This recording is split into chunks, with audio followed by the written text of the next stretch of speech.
ஆரியாக்கு phone போட்டு பேசலாம். Okay. என்ன பண்றான்னு பாப்போம். ஜாமி, நல்லா இருக்கீங்களாப்பா? நல்லா இருக்கேன். ஆரியா, ஒன்றும் இல்லை, சின்ன கிளாரிஃபிகேஷன் கேட்கணும்னு. உன்கிட்ட வந்து இப்படி எக்ஸ்பெக்ட் பண்ணவே இல்லைண்ணா. என்னாச்சு? பர்சனலாக மீட் பண்ணலாம் தான் நினச்சேன். பட்டு எவ்வளோ ஹர்ட்டிங்காக இருக்குன்னா, ஏதோ இல்லைப்பா, நான் வந்து ஒரு பிரதராக தான் அவங்ககிட்ட பழகிட்டு இருந்தேன். நீ வந்து இப்போது ஷாம் வந்து புறம்போக்கில் வேண்டாம் அப்படின்னு சொல்லியிருக்கதா கேள்விப்பட்டேன். அப்படியா?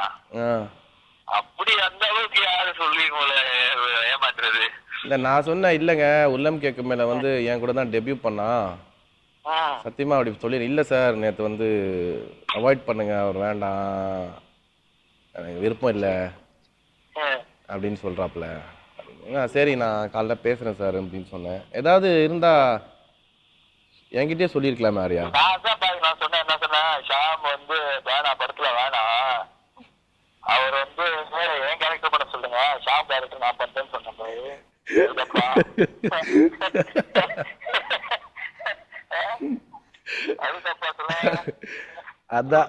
அதுதான் ஆரியாங்கிறதுனால நான் சொன்னேன் சங்கீதாட்டங்க, அவனை கலாய்க்கவே முடியாதுங்க, நம்மளதான் கலாய்ச்சிடுவோம்.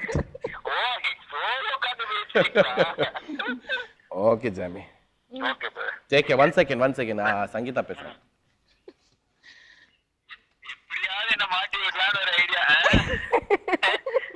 எங்கேயாவது பிடிக்கானா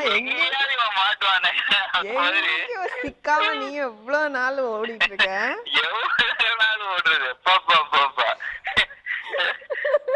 கூடிய சீக்கிரம் உன்னை மாட்ட வைக்கிறேன். ஆனா அந்த ஷோல தப்பிச்சது எவ்வளவு பெரிய விஷயம். தேங்க்யூ ஜாமி, தேங்க்யூ சோ மச்.